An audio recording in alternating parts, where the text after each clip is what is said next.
উদ্গীরিত হই, অগ্নিগিরির লাভার মতো উদ্গীরিত হই, দুঃখ শোকের মাঝেও চির উজ্জীবিত রই, দুকুল ভাঙা ঝড়ের মতো নৃত্য তুলে পাই।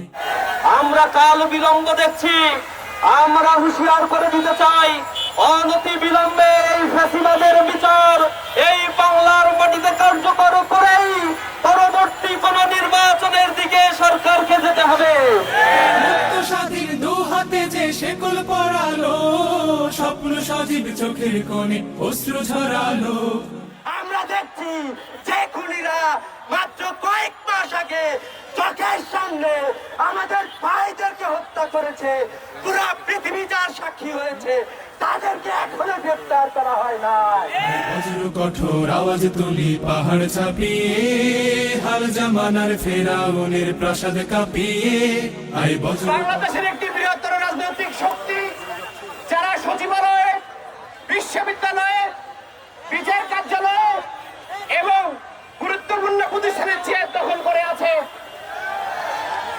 তাদের রাজনৈতিক সদিচ্ছা এবং স্ট্যান্ডের কারণে আওয়ামী ফ্যাসিবাদ পুনরায় দেখা দিয়েছে বাংলাদেশে। শান্ত শীতল ভূভাগে যে আগুন ধরালো, ভ্রাতৃপ্রতিম সমাজ ধারায় হিংসা ছড়ালো। শান্ত শীতল ভূভাগে আমরা হুঁশিয়ার করতে চাই, অন্তর্বর্তীকালীন সরকার আপনার রক্তের উপর আজকে আমরা আপনাদেরকে বসিয়েছি, কোনোভাবে ভোট বিরাজ করার জন্য আমরা আপনাদেরকে বসাইনি। আজকে 6 মাস হওয়ার পরও কেন এই গণহত্যার গণহত্যার বিচার হচ্ছে না? আমরা অনুরোধ করবো দ্রুত সময়ের মধ্যে এই গণহত্যা এবং গণহত্যার বিচারের রূপরেখা ঘোষণা করবেন।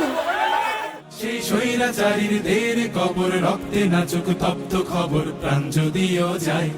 আমরা কোনোভাবে এক পা ছেড়ে দেই নাই, সামনেও কাউকে আমরা ছাড়বো না যদি আওয়ামী ফ্যাসিবাদকে পুনর্বাসন করতে চায়। আয় আয় তারুণ্য আয়, আয় তারুণ্য আয়, আয় অগ্নিগিরির লাভার মতো উদ্গীরিত হই, অগ্নিগিরির লাভার মতো উদ্গীরিত হই, দুঃখ শোকের মাঝেও চির উজ্জীবিত রই, দুকুল ভাঙা ঝড়ের মতো নৃত্য তুলে পাই।